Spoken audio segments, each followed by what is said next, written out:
Welcome to the Empower Women in Menopause podcast with your girl, Trudy German. I'm an online personal trainer and wellness coach for women going through perimenopause. Over here, we talk about all things perimenopausal, menopausal, and postmenopausal, and how to thrive through this transition. We speak openly and candidly about what going through this change really consists of, the good, the bad, the ugly, and we also dismiss a lot of the myths or all the myths and talk about how this change affects you mentally, emotionally, physically, and professionally. So let's get into this week's episode. Hello. You know the laugh was coming, right? The laugh is always coming. Okay, so I'm still trying to get assimilated with the microphone and the setup. So sometimes if the audio seems a bit off, just bear with your girl. Work with your girl. This is what, episode 6? Eventually I'll get it. I like to say we all have to start somewhere. And if you start at the top, where do you work? Where do you go from there? What do you have to look forward to? Anyway, enough of me chit-chatting, enough of the small talk. Let's get into today's episode. So we are going to be talking about metabolism and cortisol. And in a previous episode, we did define metabolism, and I did kind of sort of touch on cortisol a little. I'm going to be diving a bit deeper into it. Of course, what it is, how you can. Let's just get into this week's episode. So grab your water, grab your tea. I'm recording this in the evening, so I am grabbing my water.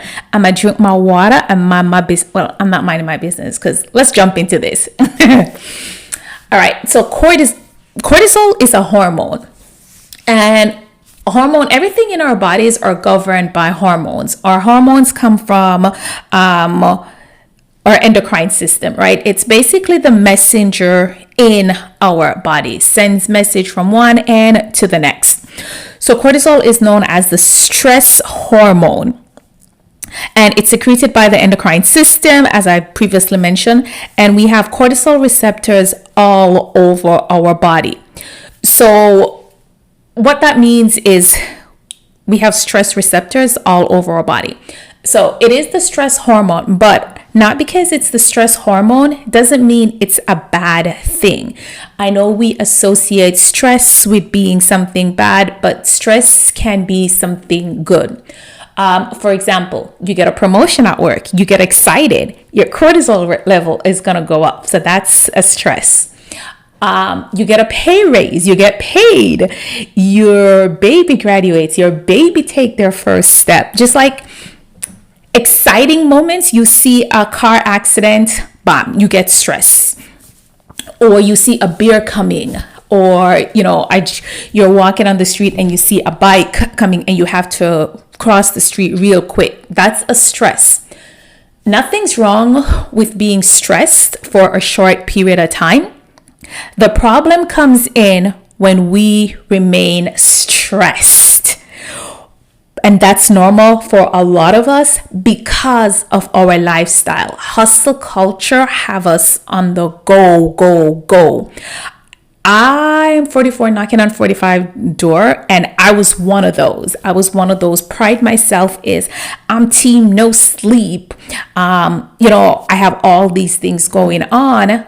When I was naive, not realizing how it's really ruining the body. And the truth is, in our 20s, we can kind of sort of do it and get away. But I'm sure you're realizing now in our 40s and 50s, you can't get away with it as much, right? So as I mentioned before, the problem comes in when we remain stressed, when our cortisol level remains high, and this can cause a lot of problems later. So let's talk about some of the functions of cortisol. It is responsible for breaking down protein into its simplest forms, which is amino acid.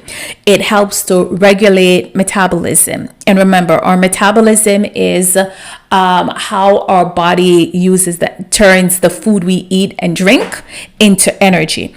And of course, when the higher our metabolism, the more fat we'll burn, because we're running like a smooth car, like, our car just got a tune up. And if our metabolism is slow, then it tells our body to hold on to fat, and we kind of feel sluggish and drained.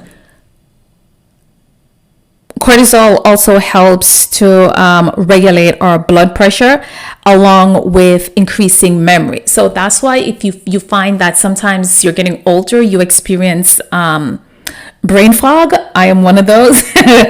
Some of us more extreme than the other. That's also because, our cortisol level may be off. So if you've ever experienced something traumatic, like a serious car accident or something traumatic, you'll notice you'll remember a lot about it. That is because right after it happened, or while it was happening, your cortisol level was so high. That's why you're able to remember it, whereas some other little mundane thing you may not remember. So that is the purpose of cortisol. So as I said, cortisol is not a bad thing. Cortisol becomes bad when we hold on to it, when it stays elevated. I'm looking at my glass right now and I'm holding it. So I like to look at cortisol, the stress hormone, like a glass of water. Holding a glass of water for 5 seconds is nothing. Holding it for 35 seconds is nothing. That same glass of water, you start holding it for an hour, it becomes heavier. You hold on to it for 3 hours, your arm starts burning. You hold on to it for 30 hours. It's like, what the heck? It's like it's wearing your arm down. The glass of water didn't change. It's just how long you're holding on to it that has changed. And it's the same thing with stress. Having stress isn't a bad thing. It's holding on to it. And I know you're going to be like, okay, Trudy, you don't have children. You can say that. You don't have to be up at night worrying about, how I'm going to pay for these children's school fee, who needs what. And that's fine. And that is true. But you also need to lower your stress level, because having a high stress, keeping your cortisol level high during perimenopause increases your risk of heart attack, blood pressure, along with other cardiac illnesses. So, your children are important, life is important, work is important, everything is important, but you also have to take care of you so you can take care of the things and people that are important to you, right? Remember, I feel like I always have to give this as a disclaimer. I am not a doctor. I am not a naturopathic doctor. I am not an MD. I am a fitness trainer. I am a wellness coach who help women during perimenopause get rid of, we don't want to lose it, get rid of and keep belly fat off. So some of the things that can happen, some of the signs you may have an elevated cortisol level, your cortisol level is high. You may see an increase in appetite. So you are consistently hungry. You feel like a bottomless pit. Doesn't matter how much you eat. You're constantly fatigued. You just feel tired. You wake up tired. You're doing life. You're tired. You're drained. You're exhausted. You experience brain fog. I just kind of touched on that. You can't remember anything. It's just like everything is just a blur. Life is just a blur. Something else that happens when you when your cortisol level is high is it weakens your immune system. So if you get colds frequently, if you get infections frequently, this may be a sign that your cortisol level is high. Other signs that your cortisol level may be high, low libido. You have no drive to do the do. You may experience burnout. You may experience diabetes, or your doctor may be like, you're pre-diabetic. You're here because you're a woman currently going through perimenopause, right? You feel lost, confused, you're constantly tired, moody, anxious, and grumpy. You don't recognize yourself, but you want to feel vivacious. You want to feel energetic. You want to feel sexy and happy, right? You want to feel like yourself again. Well, if this is you and you're ready to start feeling like you again while going through perimenopause, then I am definitely here to help you with that. Let's schedule a free consultation and let's chat and see how I can help you. Just go ahead and check the description below and the link is there. You may experience issues sleeping. And remember, when you don't get enough sleep at night, you lose muscles. When you lose muscles, it is turning to fat. Also, when you don't get enough sleep at night, it throws off your hormones that tell you when you're full and when you're hungry. So think about that. If those hormones are imbalanced, if they're thrown out of whack, you're just going to be eating, which increases your appetite for carbs, specifically bread. This is another sign of high cortisol levels. So if you notice you're craving bread, this may be one of the reasons. You may also experience anxiety, mostly in the mornings, because cortisol level is high. You don't sleep through the night. You wake up between like 2 a.m. and 3 a.m. and you're tossing and turning and you're ready to go back to sleep.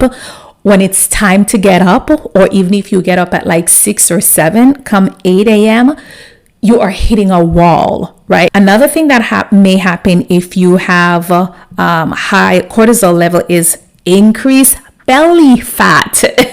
I'm going to touch on that, of course. And of course, muscle weakness, because you don't have the energy, because you're feeling fatigue, so you're tired. And when you're feeling fatigue and you're tired, you cannot lift heavy. And remember, if you've listened to another episode, I did mention that, when you're training, especially to lose belly fat during perimenopause, instead of thinking of losing fat, instead of thinking of getting skinny, think of getting strong. And if your cortisol level stays high, you can't lift heavy enough to burn the fat because you don't have the energy and your muscles are weak. So what happens is cortisol plays a role when it comes to estrogen, testosterone, and progesterone. And remember, I previously mentioned that during perimenopause, estrogen level is declining, and this is part of the reason why it's harder for you to lose belly fat, because muscles are turning into fat. So we have our natural sleep-wake cycle, which is known as the circadian rhythm, right? So cortisol is supposed to sync with this. So cortisol should be the highest in the mornings and then the lowest in the evenings. Start dropping in the evenings, and of course at night they're supposed to be the lowest. So when cortisol is at their lowest, where body is preparing for sleep, so our melatonin hormone, which is the sleep hormone, should be increasing so we can go to sleep. Of course, if your cortisol level remains elevated, the opposite happens. So if your cortisol level, if you find that you're waking up in the mornings like 2 a.m., 2:30 a.m., 3 a.m., that's usually a sign also that your cortisol level is too high. So it's waking you up. You're tossing and turning all night. You want to go back to sleep. You're looking at the clock. You're thinking, I got to get up soon. I got to work out. I got to pack the kids' lunch.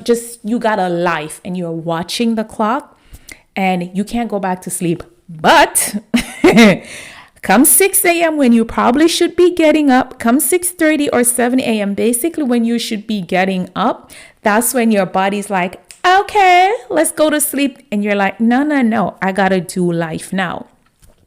So if you find that's happening, that's another sign. And of course, when that starts happening now, come 2-3 p.m. that same day, you start crashing. Your energy level is falling and you reach for that coffee.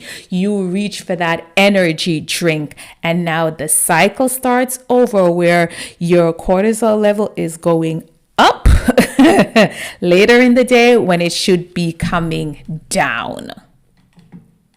So remember in the beginning when I said we have cortisol receptors all over our bodies? We do. But here's the thing. Around our stomach, our belly area, we have about 3 to 4 times the amount of receptors there than anywhere else in the body. So it's able to receive more message, more stress, more fight or flight. You notice how I'm emphasizing this than anywhere else. So this is why as we get older, it seems as if we're putting on, not seems as if, but you notice you're packing on more weight, especially around the midsection. That is because that area have more receptors. So of course, the more receptors, the more fat you're gonna accumulate there when your cortisol levels stay high. So I'm gonna tell you 3 things that you need to do that will lower your cortisol level and will help you lose belly fat.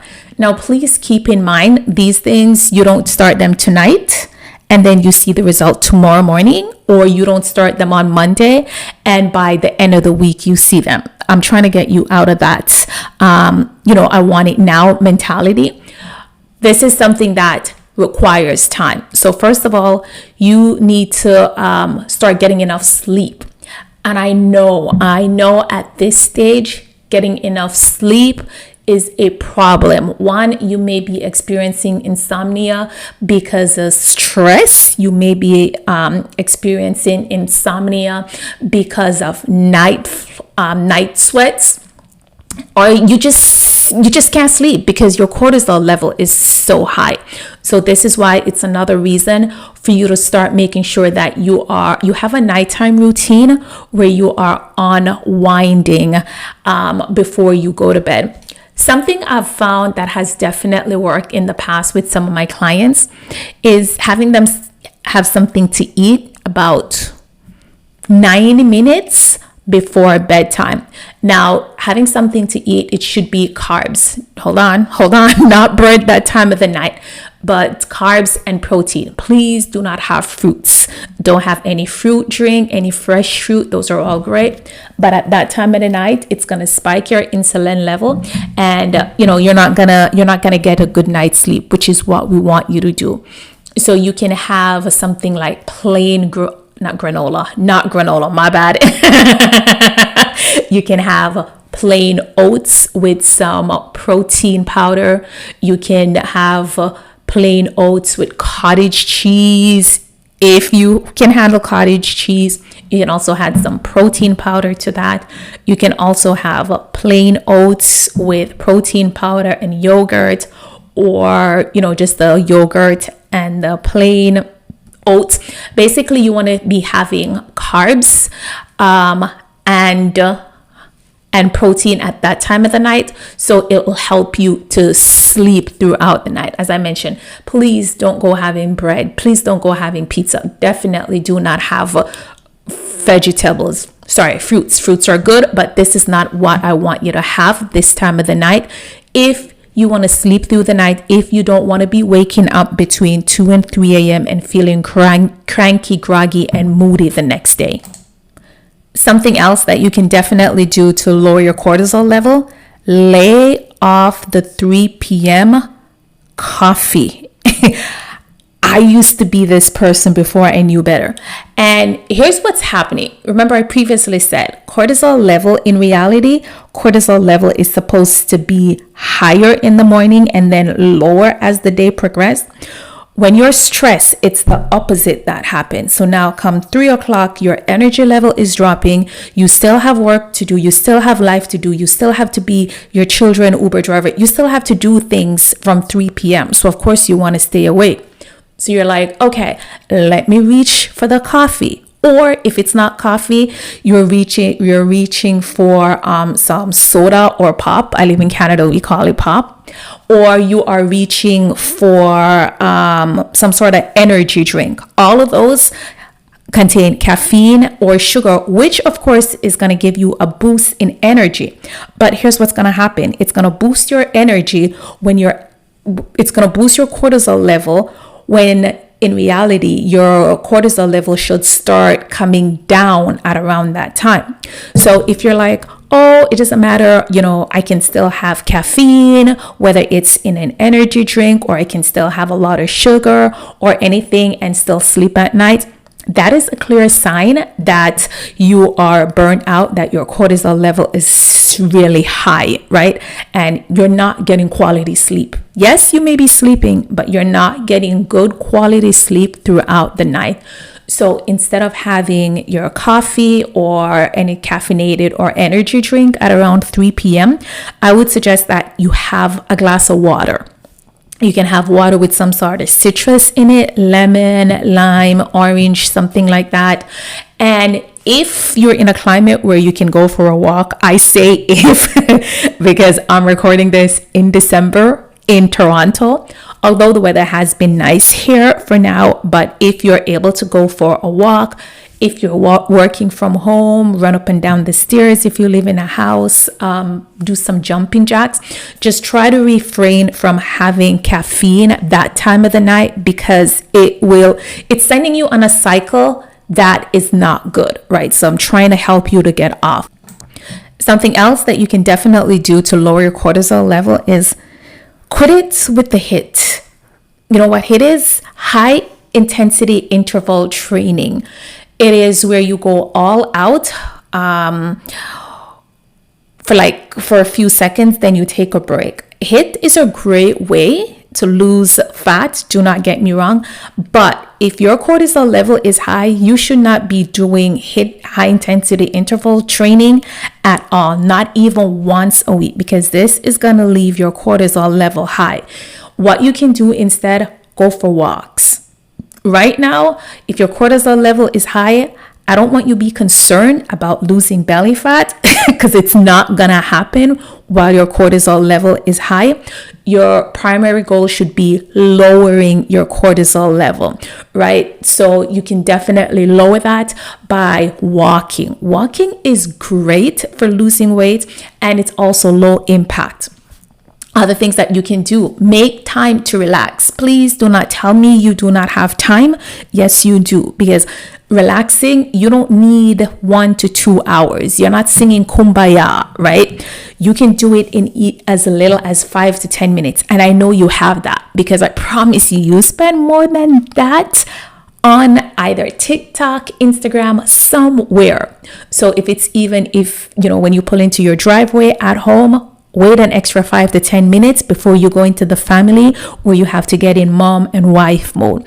When you get to work, before you get into the office, before you get into wherever you work, before you have to clock in, before you have to go in that mode, sit in your car for 5 to 10 minutes.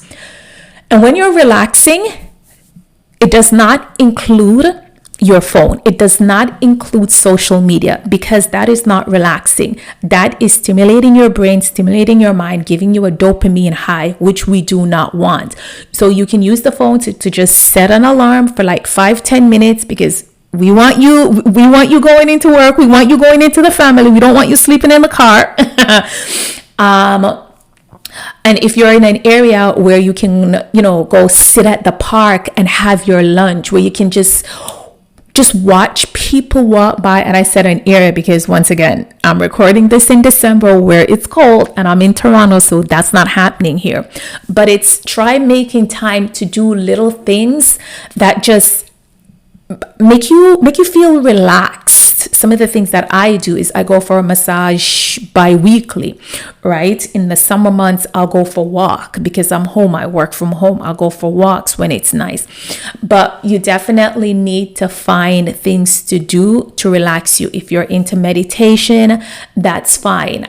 Something else that you can do, you can start journaling. Dear diary, my crazy trainer Trudy said I should write. Or puzzle, like I'm sitting here looking at a book that has puzzles in it, but you need to do something to relax you, because if you continue like this, you are going to hit a burnout and other things are going to happen.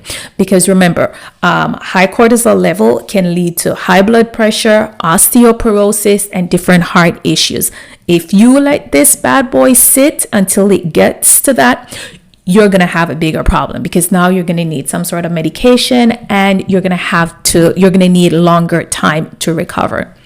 So I hope this episode was informative to you, because I know a lot of us, we figure that if we want to lose belly fat, all we got to do is work out and eat clean. Those are great.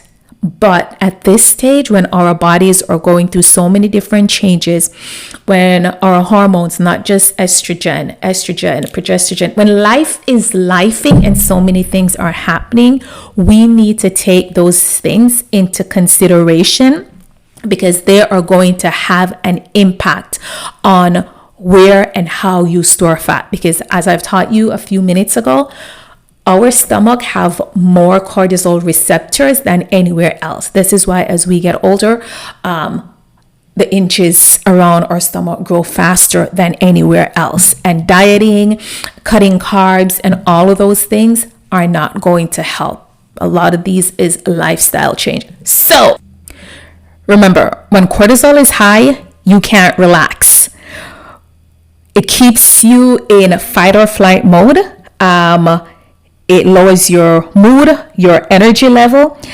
And if you have low mood, low energy level, if your cortisol level stays high, if you're in flight or fight mode, you are going to gain belly fat as opposed to lose it. I know that's not what you want. Sorry, you're going to get rid of it. I'm trying to stop saying lose, because when you lose something, you want to find it back, and nobody want to find it back. I hope you enjoyed the episode. And as I've mentioned before, my goal is to empower women in menopause. And by you sharing this episode with other women, like share it on your stories, then you will definitely be helping me help other women. So go ahead and share it on your stories. And please, when you share it, don't forget to tag me at Train with Trudy. Until the next episode, have a fabulous one.